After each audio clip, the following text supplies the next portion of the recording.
You think your childhood was strict? Try growing up German in the 1960s. When love wasn't warm, it was precisely regulated.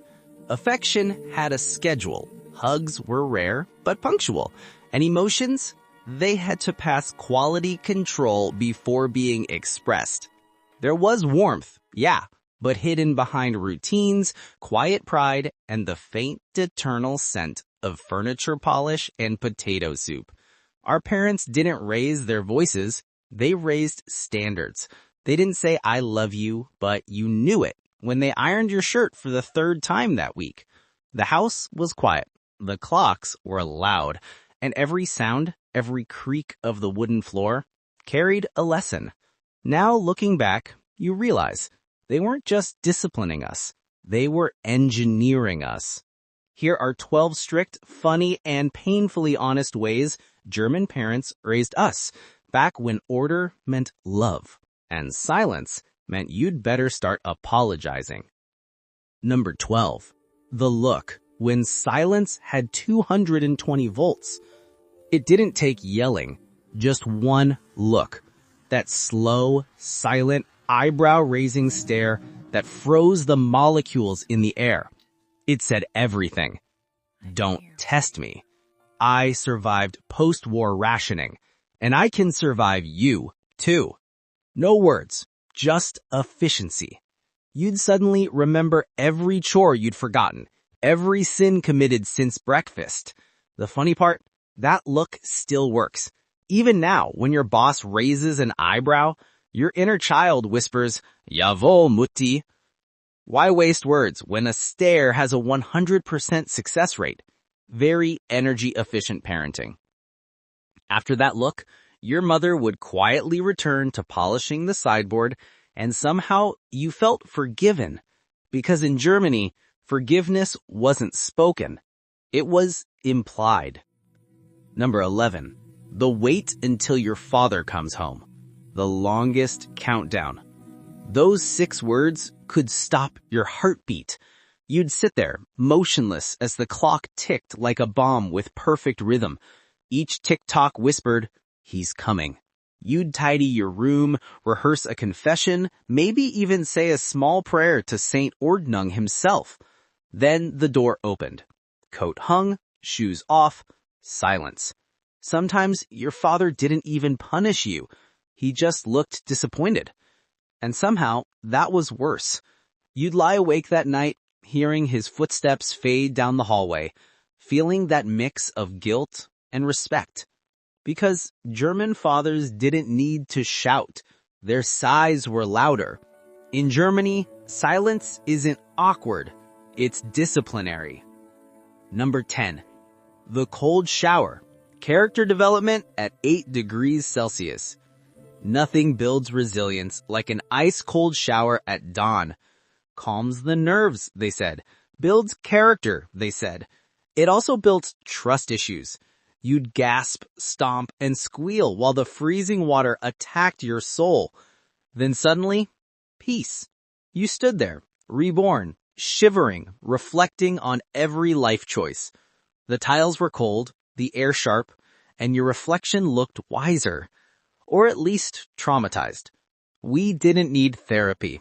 We had plumbing. Number 9. Sit in the corner. Germany's first meditation retreat. A chair, a wall, and infinite time to think about your sins. That was the German timeout. A masterclass in stillness. The wallpapers smelled faintly of dust, glue, and regret. Sunlight caught in the air, making even the boredom look efficient. At first you pouted, then you daydreamed. Then, enlightenment. By the time you stood up, you weren't the same child. You'd planned your whole future. Or at least your next excuse. Mindfulness existed in Germany long before yoga. We just called it penance. Number 8. The wooden spoon. A symphony in oak and consequence. Ah yes, der Kochlufen, that double agent of German parenting. By day, it stirred soup. By night, it stirred fear. You'd hear the faint tap on the counter. That was your cue. Straighten up, stand tall, and hope for mercy. The spoon didn't just discipline. It taught cause and effect. Afterwards, there were hugs, dinner, and quiet forgiveness. Because German order always ended with structure. Even reconciliation had a routine. And yes, we all grew up with a healthy respect for kitchen utensils. Number 7. No dessert. The sweet taste of regret. You could smell the pudding. You could see it. But it wasn't for you. Everyone else enjoyed vanilla heaven while you sat there, spoonless, tasting regret. Your stomach growled. Your soul wept. It wasn't cruelty. It was economics. Dessert was earned, not given. And to this day, when you skip dessert, you still hear your mother's voice. Dessert is for good children. Sugar was never free. It came with moral taxation. Number 6. The public scolding. Justice in aisle 3. The supermarket was a stage. One wrong move, and you became the main act in Das Drama von Disziplin. Möchtest du, dass die ganze Welt zuschauen? She'd hiss. Do you want the whole world to watch? And indeed, the whole aisle did. No yelling, just that calm, surgical tone. Quiet enough to hurt more. You lower your head, cheeks glowing brighter than the neon lights. Today's parents whisper sweet affirmations. Ours whispered order. Privacy is a modern invention. In 1965, shame was public policy. Number 5. Go fetch a switch. The march of reflection. The longest walk of your life. Into the garden, searching for the right twig. Not too thin, not too thick. Every step echoed with anticipation. Birds chirped mockingly. When you brought it back, you handed it over like surrendering to fate. It wasn't cruelty. It was ritual. You participated in your own justice. And afterwards, there was a hug. Maybe some tea. Strangely enough, you felt lighter, like the storm had passed and order had returned. In a world of chaos, Germans loved closure. Number 4. The silent treatment. The emotional iron curtain. When a German parent went silent, even God took cover. No shouting, no lectures, just a deep, cold silence that filled every corner of the house. The ticking clock became unbearable. The air itself felt disciplined. You'd whisper, "Mama." She'd nod without looking up. That was worse than punishment. But that silence taught you empathy. You learned to listen for what wasn't said, to read faces, tone, pauses. It's how we Germans became experts in subtlety and chronic overthinking.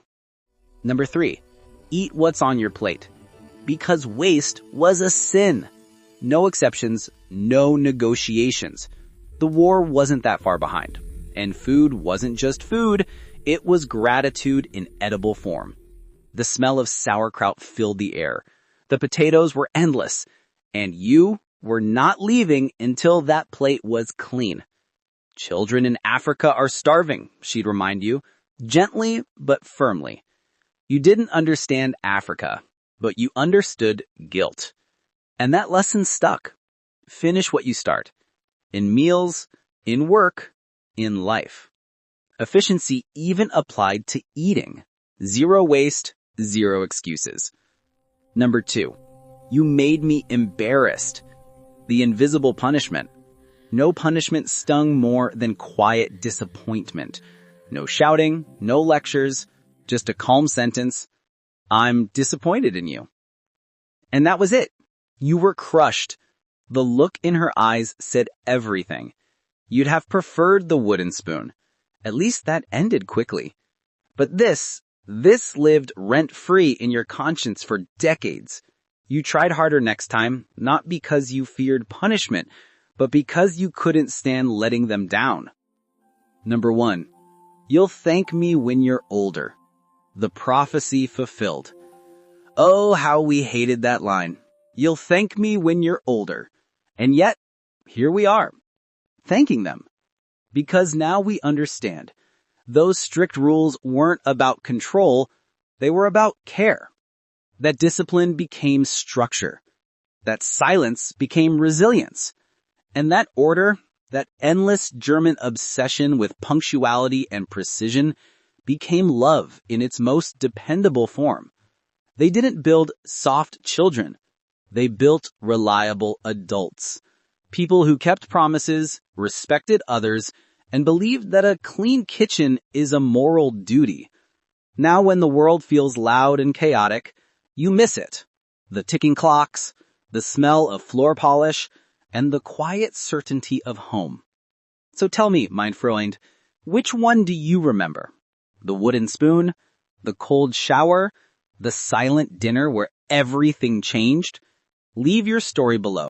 Because maybe, just maybe, the strictest parents raised the softest hearts.